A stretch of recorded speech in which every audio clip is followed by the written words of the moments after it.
Hey everyone, welcome back. My name is Lynn and welcome to my home. Tonight I'm going to be talking about my fall and winter food prep, food storage, pantry, stockpile, fresh fruits and veggies, and all the rest. What am I doing this fall and winter and why? Well, grab your cozy blanket. If you're like me, I got to chill tonight. Grab some coffee or tea and we're going to sit and chat. Okay, so for me right now, for this fall and winter, I am already starting to stock up and plan for what I am about to do. Yes, it's only August. It is not fall, but for our household, we have already started to bring in the fall decor. It's just a warm and cozy feeling, and I'm just ready for it. I just need that extra TLC right now in my life, so the fall brings me that TLC. Fall and winter foods to me are very comforting and cozy types of taste, and just, it brings that warm fuzzy feeling inside when you think of some of the things that you make, like homemade soups and pots of chili and homemade bread, and just more of a deeper flavored food, and I really enjoy that. So I've had people ask me, what do I store in terms of fresh fruits and vegetables to keep them lasting for a long time? Well, I myself find that currently fresh fruits and vegetables don't last for a long time. So we've changed up a lot of what we do. I occasionally will, yes, I know they're a little bit pricier, but get those little trays where you get fresh cantaloupe and watermelon and pineapple. I'm a family of 3. There's only 2 of us that might eat the fruit, mostly me. And we don't need a whole watermelon. As much as it sounds great and it's cheap,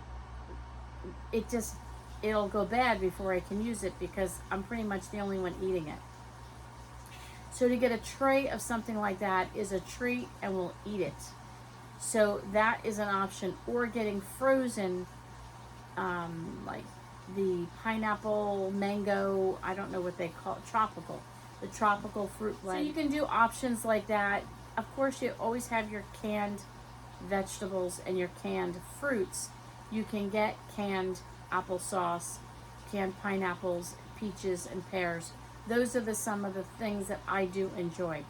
I do find that with certain fruits, I'll get bananas. That's probably a staple in our house. Occasionally, a few apples and a few oranges. Once in a while, grapes. I have not canned grapes yet, but I have heard other people canning grapes. And that is something I'd like to try, but I just don't know what I would use the grapes and the grape juice for just yet. So I got to do a little bit more research on that. In terms of vegetables, I have found the root vegetables are the things that I will get because they will last a long time. So a basic fall and winter pantry to me should include things such as maybe sweet potatoes. We're not a big sweet potato person, but I will come back to sweet potatoes. Maybe sweet potatoes, definitely potatoes. We love our potatoes in this house. We can have it with every dinner, probably every breakfast as well, and even for every lunch. You have your breakfast kind of fried potatoes, hash browns, things like that. Lunch, you've got your potato salad. Dinner, you've got mashed potatoes, baked potatoes, again, fried potatoes, maybe in a chunkier form, potato pancakes, the list goes on and on. So potatoes are a big staple in our home. It's good to have some onions of some type, or maybe a variety of onions. Onions flavor every dish imaginable, from soups to stews to just, making a roast or something like that. Carrots. Carrots will last a long, long time. You can make carrot bread, you can make carrot cake, you can make plenty of, if you chop up your carrots or grate them really small and put them in your spaghetti sauce, it adds a little bit of extra sweetness to it. Of course, an extra healthy dose of carrots doesn't hurt anybody. You can have your carrots and bake them in the oven and just give them a good roast in the air fryer. We like mashed carrots. How many of you, I was going to say raise your hand, but put it in the comments, grew up with mashed carrots? I never heard of it until I got married and my mother-in-law made it We love it. My kids love it. It is a highly requested side dish that we have.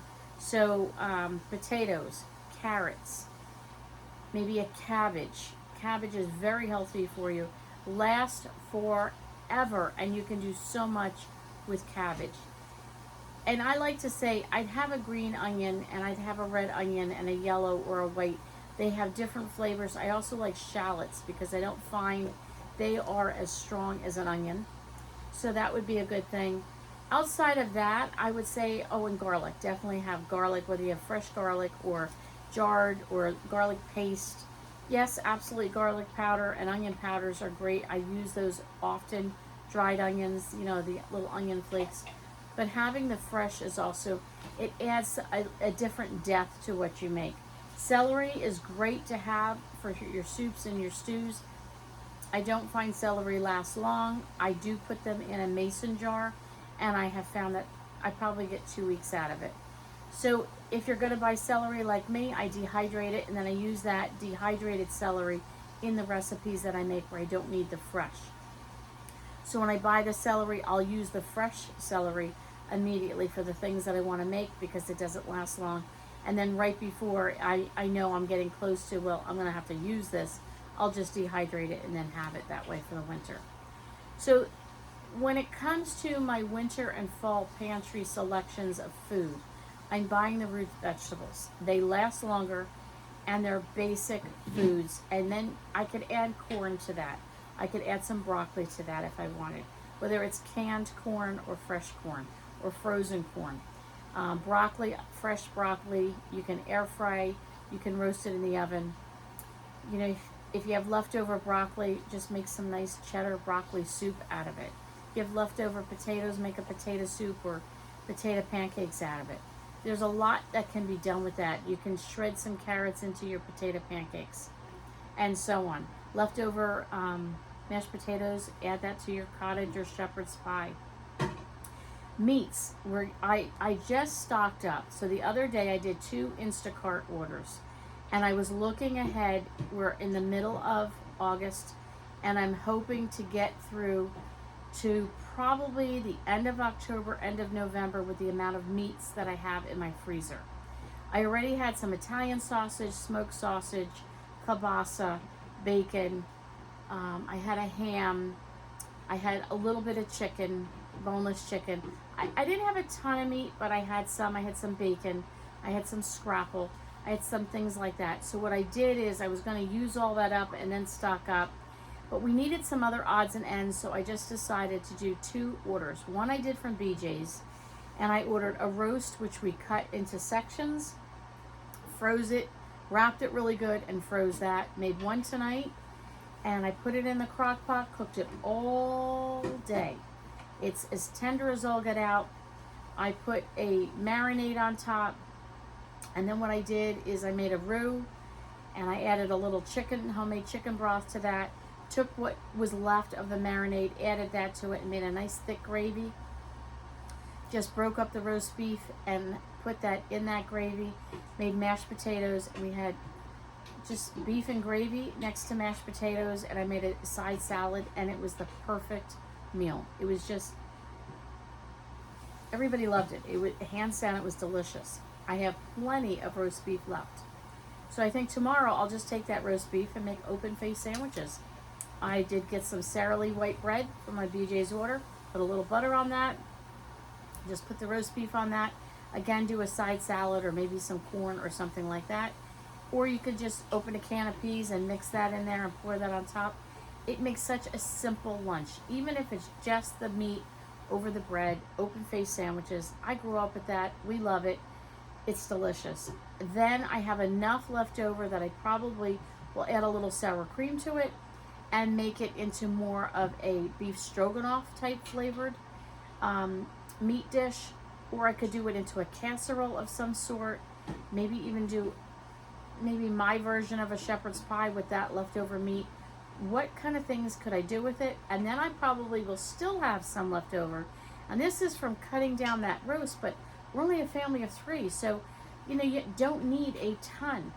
I probably will take the rest, depending on how much there is, put it in 1 or more containers, freeze it, and mark it that it's beef with gravy. I can then take that at any time, defrost it, heat it up, and use it as is, or turn it into a delicious soup of some sort through the winter months.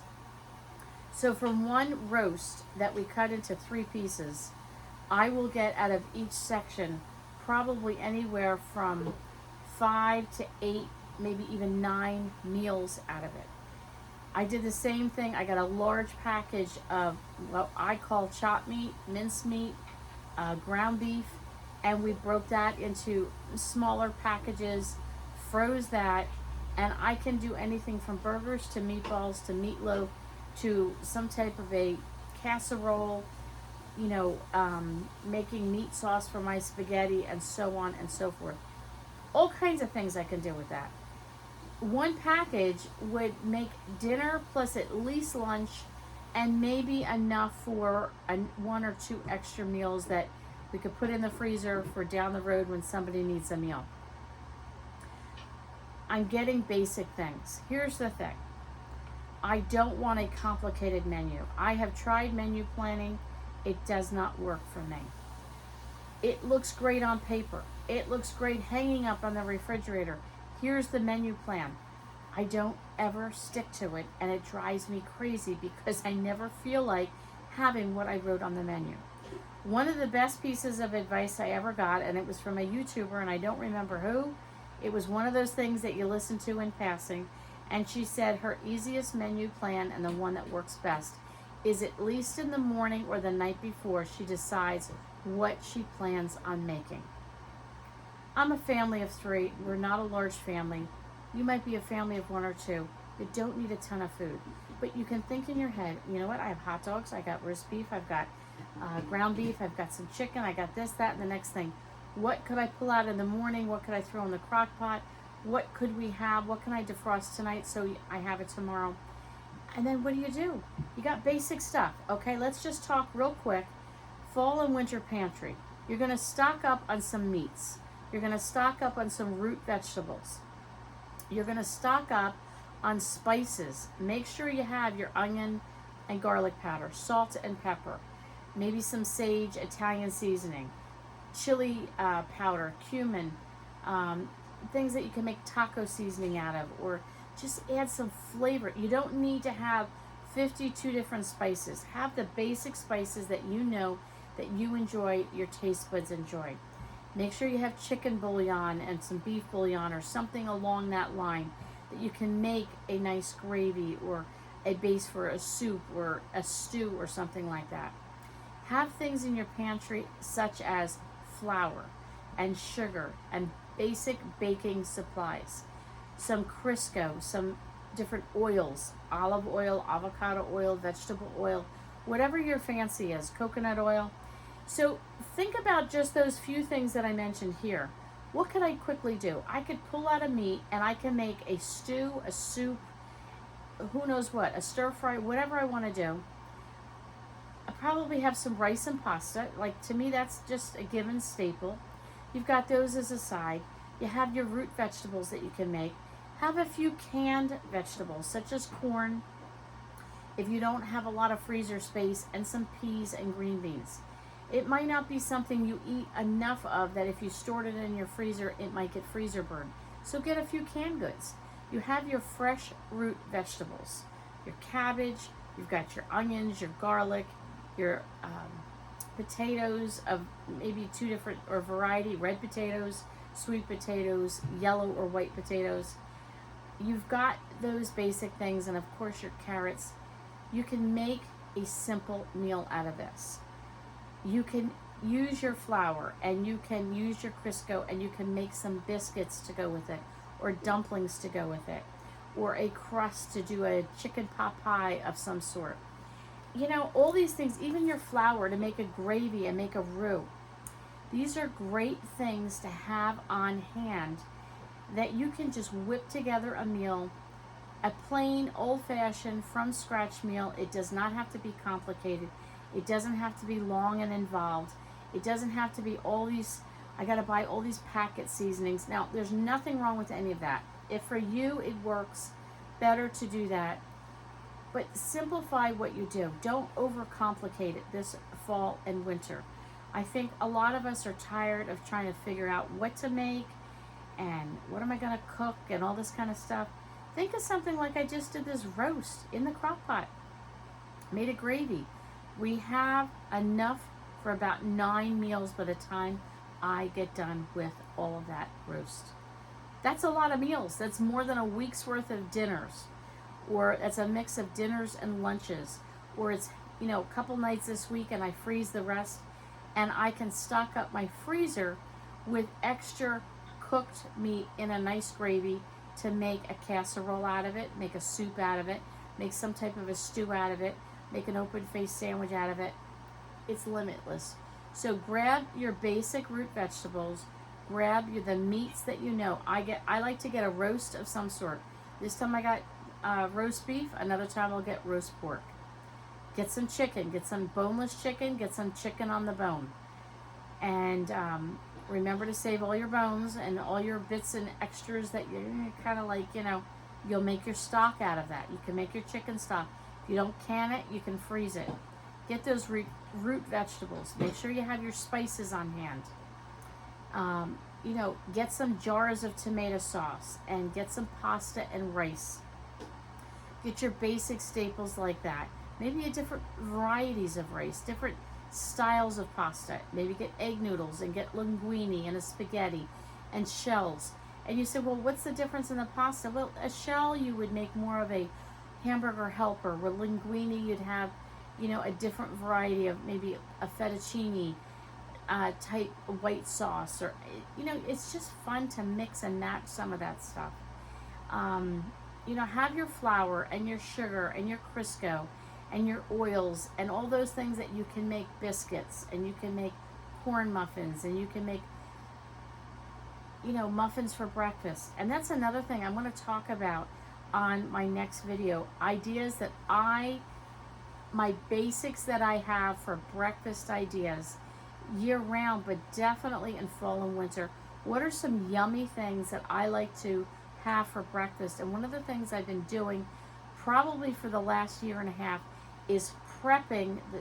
That's one meal I like to prep and have a variety of things in the refrigerator that we can grab and go to for breakfast. I'm going to do another video on that, so stick around, come back and see what that video is all about and what are some of my breakfast ideas. So my basic pantry, stockpile, fall and winter menu planning, however you want to call it and look at it, comes down to this. Grab some chicken and some beef of some type, and maybe a roast chicken, roast pork, roast beef, something along that line, and stock up your freezer. This is going to be for your dinners that you could also turn into extra meals for dinners and or lunches. Make sure you have a variety of your root vegetables, your cabbage, your onions, your garlic, and your variety of potatoes. Get some pastas and rices in there. Get your oils in there. Get your baking supplies that you're going to need. Get butter. Make sure you have your milk, you have your eggs, you have your flour, and you have your oils. All of those things you can make muffins, cornbread, loaves of homemade bread, biscuits and rolls, and all the rest. Make sure you have your spices because you always want to add flavor to anything that you cook. You don't need a full-on menu. You don't need to get a book and write every menu down. You're talking about simple, basic, old-fashioned meals that you probably grew up on and went, you know what? That's all my mother used to get. You'd open the refrigerator, there's the carrots, the potatoes, the onions, the cabbage. Meats were in the freezer.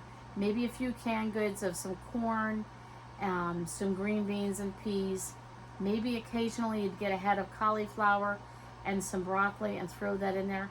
We're not talking complicated, we're talking simplistic, but foods that you know that you will go to and eat. Find comfort, find TLC, and they are so diversified. You can make a roast into soups, stews, casseroles, put them on a tortilla, make some type of a taco burrito flavored. You can make a hash out of the roast beef with the potatoes, so you can have a beef hash in the morning. Oh my goodness, it's just endless. Let me know in the comments below, what are you doing for your fall and winter food pantry storage?